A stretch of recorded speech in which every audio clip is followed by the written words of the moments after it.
Amsal 28 ayat 1b berkata, tetapi orang benar merasa aman seperti singa muda. Orang benar, saudara adalah orang benar.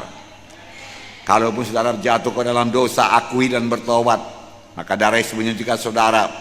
Karena saudara sudah dibenarkan oleh darah Yesus, saudara orang benar. Firman Tuhan berkata merasa aman, saudaraku, seperti singa muda. Singa muda tidak kenal takut, saudaraku. Kalau dia mau tidur, tidurlah dia, saudaraku. Kalau mau dia jalan, dia jalan. Ya, dia tidak perlu terburu-buru, saudaraku.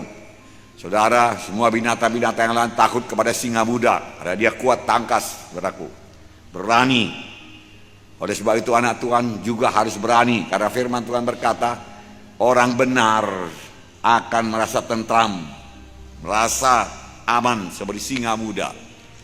Tidak ada yang menakutkan dia, tidak ada yang mengejutkan dia. Dalam Tuhan, saudaraku, tidak ada berita-berita mengejutkan, saudaraku. Amin, saudara. Kita lahir baru menjadi anak-anak Tuhan, bukan untuk dikalahkan, tapi untuk jadi pemenang. Kita lahir baru, saudaraku, jadi anak-anak Tuhan, bukan untuk menjadi orang yang gagal, tapi orang yang berhasil. Bukan tetap dalam kemiskinan, tetapi memperoleh hidup yang berkelimpahan. Itulah dia, anak-anak Tuhan. Kenallah siapa saudara dalam Tuhan, saudaraku. Adalah kejadian yang baru. Ya, bukan lagi perkara lama. Saudara sudah baru. Yang lama sudah berlalu. Amin. Yang lama itulah yang penakut. Yang lama itulah yang gagal. Yang lama itulah di bawah kutuk dosa. Kemiskinanlah, kegagalanlah, saudaraku. Kacau balau hidupnya, saudaraku. Tapi yang baru ini teratur, saudaraku. Mari hidup benar di hadapan Tuhan. Amin. Dari lahir baru, bukan untuk dikalahkan, tapi untuk jadi pemenang. Siapapun saudara, dalam Yesus saudara menang. Dalam Yesus saudara berhasil. Amin.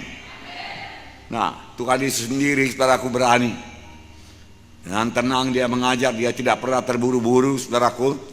Ya, saudaraku, Yohanes 7 ayat 26a mengatakan, dan lihatlah, ia berbicara dengan leluasa, dan mereka tidak mengatakan apa-apa kepadanya. Yesus berbicara dengan leluasa. Orang-orang Farisi, orang Saduki, saudaraku, tidak berani. Imam-imam besar tidak berani berkata apa-apa pun kepadanya, tidak berani menangkapnya. Ia bicara dengan leluasa. Lihatlah, ya, sebab sebelumnya, saudaraku, orang Farisi ini, saudaraku, sudah mengancam, tapi Yesus tetap mengajar, dan dia mengajar dengan tenang, leluasa, menyampaikan kebenaran firman Tuhan. Saudara, ia tidak takut, saudaraku. Saudaraku yang kasih dalam nama Yesus, karena Yesus demikian, kita pun perlu demikian. Haleluya. Nah, jadi Tuhan Yesus berbicara dengan leluasa, yang berarti dia tidak takut, atau dengan berani dia menyatakan dirinya. Tuhan Yesus menyatakan dirinya sebagai roti yang hidup. Yohanes 6:35 kata Yesus pada mereka, akulah roti hidup, barang siapa datang kepadaku, ia tidak akan lapar lagi. Oh, saudaraku, nampaknya tidak masuk di akal, tapi itu kebenaran. Siapa yang datang kepada Tuhan Yesus tidak lapar dan haus. Tidak lapar dan haus lagi akan kesenangan dunia ini, akan hiburan dunia ini, saudaraku. Tidak lapar dan haus lagi akan dosa dunia ini, saudaraku. Yang menipu, saudaraku, akan kehendak daging, saudaraku. Tidak lapar dan haus lagi. Kita kenyang, damai, sukacita dalam roti yang hidup, saudaraku. Amin, saudara. Puji Tuhan. Sebagai terang dunia, Yohanes 9 ayat 5, selama aku dalam dunia, akulah terang dunia.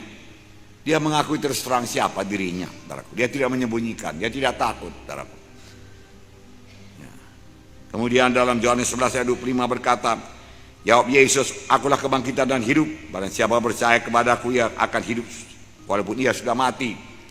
Wow, saudaraku, sudah mati tapi tetap hidup. Inilah semua Tuhan Yesus berani. Sebagai pengikut Yesus kita juga harus berani. Kita berani sebagai singa muda. Amin. Kita lahir baru bukan untuk dikalahkan, tapi untuk jadi pemenang, berhasil, beruntung. Perjanjian lama pun sudah ada. Joshua, saudaraku. Joshua ini, saudaraku, luar biasa, saudaraku. Dia berhasil membawa bangsa Israel, saudaraku, menduduki tanah Kanaan. Saya bacakan Joshua 1 ayat 9. Bukankah telah kuperintahkan kepadamu, kuatkan dan teguhkanlah hatimu. Janganlah kecut dan tawar hati, sebab Tuhan Allahmu menyertai engkau kemanapun engkau pergi. Firman Tuhan berkata kepada kita sekarang, aku tidak pernah membiarkan engkau, tidak pernah meninggalkan engkau. Yang kata lain sama seperti Yosua, kita disertai Tuhan kemana pun kita pergi.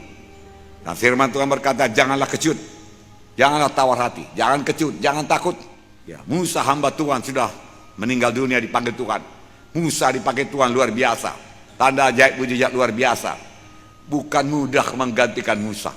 Yosua harus memimpin bangsa Israel memasuki tanah Kanaan. Padang gurun sudah lalu, tinggal padang gurun. Hidup di padang gurun sudah berlalu. Masuk tanah Kanaan yang subur, saudaraku, yang kaya, saudaraku, yang kaya. Nah, saudaraku, tetapi masih ada sungai Jordan menghalangi mereka, saudaraku, yang pada waktu itu lagi banjir. Dan kalau sungai Jordan banjir bisa 1 kilometer lebarnya dan dalam, saudaraku, susah menyeberanginya. Saudaraku yang kasih dalam nama Yesus, memang Yosua berhasil juga, saudaraku, ya, meringkan, saudaraku, sungai Jordan, saudaraku, sehingga sebelah hulu jadi dinding ke atas, saudaraku, walau tidak ada bendungan, saudaraku. Ya, tapi itu sungai bukan laut, saudaraku. Ya, amin, saudara. Itu sudah dahsyat, itu luar biasa. Memang Tuhan kita Tuhan yang dahsyat, saudaraku. Tuhan kita Tuhan yang luar biasa. Ya, berbanggalah memiliki Tuhan Yesus, amin. Tidak ada yang mustahil kepadanya, amin. Aduh, bangsa itu menyeberang, tapi masih ada, saudaraku, benteng yang kokoh yang tidak bisa dikalahkan. Orang berkata benteng Jericho, saudaraku. Tapi Tuhan berkata lebih dahulu, janganlah kecut, jangan tawar hati, saudaraku. Inilah kunci yang diberikan Tuhan kepada Yosua supaya berhasil memiliki seluruh tanah Kanaan. Jangan kecut, beranilah engkau. Tuhan berkata, saudaraku, berani. Saudaraku yang kasih dalam nama Yesus, nyatanya, saudaraku, Yosua berhasil memiliki seluruh tanah Kanaan, saudaraku. Saudara baca kitab Yosua, saudaraku, Yosua tidak ada cacatnya, saudaraku. Ya, tidak tuliskan cacatnya, salahnya tidak ada. Ya, semua, saudaraku, sangat baik lakukannya, saudaraku. Inilah dia orang yang suka kepada Tuhan, suka dekat dengan Tuhan. Pada waktu Musa, saudaraku, di atas gunung, dia sampai di kaki gunung pertengahan. Di situ dia tunggu. Dia tidak mau jauh. Dia suka hadirat Tuhan, saudaraku. Dia suka. Dan dia melakukan perkara yang sangat besar buat Tuhan, memimpin 3 juta umat Israel masuk tanah Kanaan. Bukan perkara yang gampang, saudaraku. Banyak janji Tuhan yang diberikan Tuhan kepada saudara, kepada kita sekarang ini. Tertulis dalam Alkitab, saudara. Beranikah kita seperti Yosua mematuhi, menjalankan semua perintah Tuhan, saudaraku. Saudaraku yang kasih dalam nama Yesus, kalau kita berani sebagaimana Yosua, saudaraku, berani, saudaraku, mematuhi, tidak ada yang diabaikan, maka seluruh janji Tuhan itu juga menjadi milik saudara.